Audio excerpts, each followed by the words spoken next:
గంగా, నీకు ఇచ్చిన నల్ల పూసల దండేది?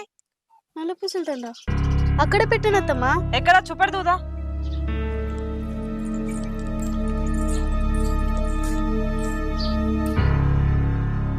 ఏడబెట్టినవమ్మా చూపి. అత్తమ్మ నేను ఇక్కడే పెట్టానత్తమ్మా. అమ్మ పిలిస్తే బయటకెళ్ళాను. ఏడబెట్టినావు బిడ్డ చెప్పే. ఈడే పెట్టినమ్మా. బయట ఇట్లా పెట్టినావా? దా బయట చూద్దాం దా.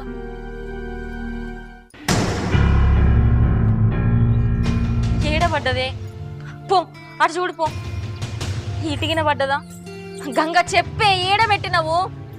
అయ్యో దేవుడా, ఏడబెట్టినవే? ఏదా బిడ్డ ఇట్లా ఏడబెట్టినవమ్మా? ఆపురి మీ దొంగ నాటకాలు. నల్ల పూసల దండ ఎక్కడ అమ్మిరో చెప్పుర్రి. ఏంది వదినే, మేమెందుకు అమ్ముకుంటాం?